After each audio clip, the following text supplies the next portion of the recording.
Chia seeds, they've become extremely popular in the world of weight loss and wellness in recent years, but is it something that will actually help you achieve a weight loss goal? Today I'm breaking down the details of chia seeds and whether or not you should be including it in order to achieve your weight loss goal in today's video. Alright guys, if you're new to my channel and you don't know who I am, my name's Autumn and I'm a certified clinical nutritionist with my master's nutrition human performance. On my channel I'm typically talking about the science-backed and holistic methods that you can use in order to achieve your wellness dreams. So if you have a wellness goal in mind, make sure you subscribe. Yeah, so chia seeds are like really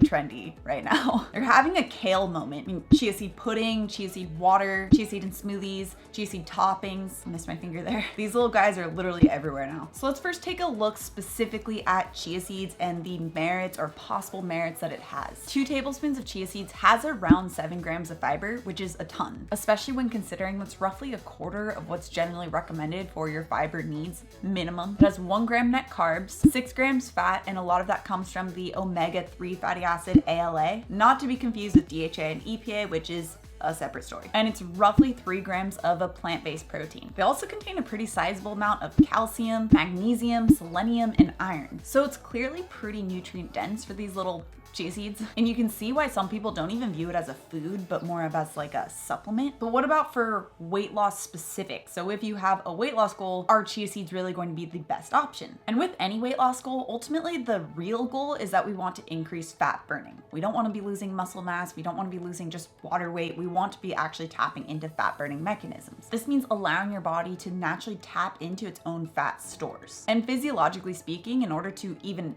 attempt to achieve that, we need to be able to bring the storing hormone insulin lower, because when insulin is higher, it physically shuts off lipolysis, which is the process of fat breakdown. When insulin is lower, lipolysis, aka fat burning, is able to be turned back on. Now, every time we eat, we're going to be triggering some amount of insulin, but some foods are going to cause more of that insulin spike, make it so it's more difficult to get back into that fat burning zone faster. So in order to tap into these fat burning mechanisms, we want to focus on foods that will help to just decrease that insulin response when you actually do go to eat. And insulin is mostly secreted in response to carbohydrates. It's also secreted in response to protein, but carbohydrates are like the main driving force of insulin secretion. Plus, the more starchy or the more refined or the more sugar dense food source that you're eating, the more insulin that you're going to be producing. So it's also what we call dose dependent, where as you have more of those carbohydrates packed into a certain type of food, then you're going to have more of an insulin response as well. This is why you're going to have a much different insulin response when you eat a carbohydrate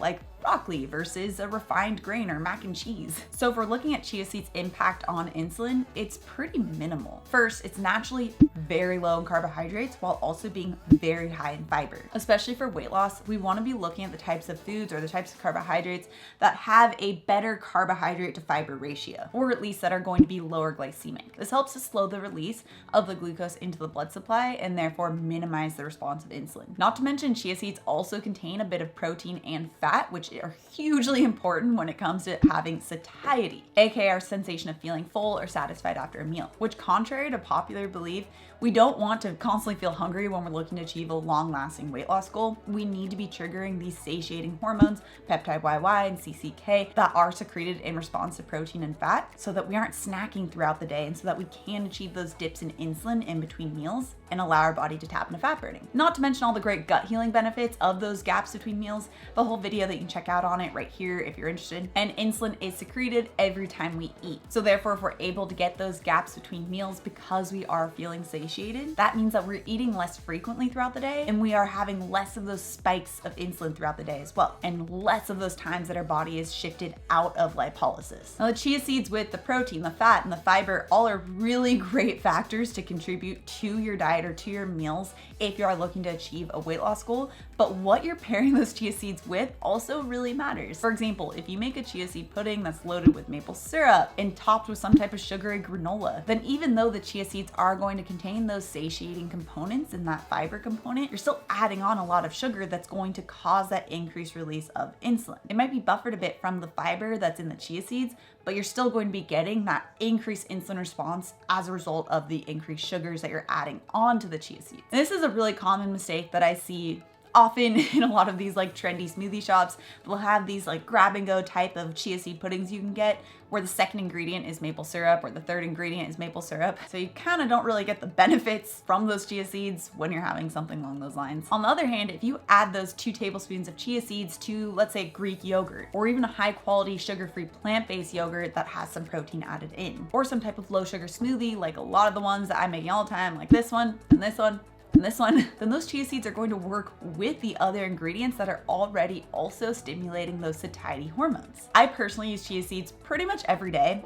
As you guys can see, I always have a very big jar.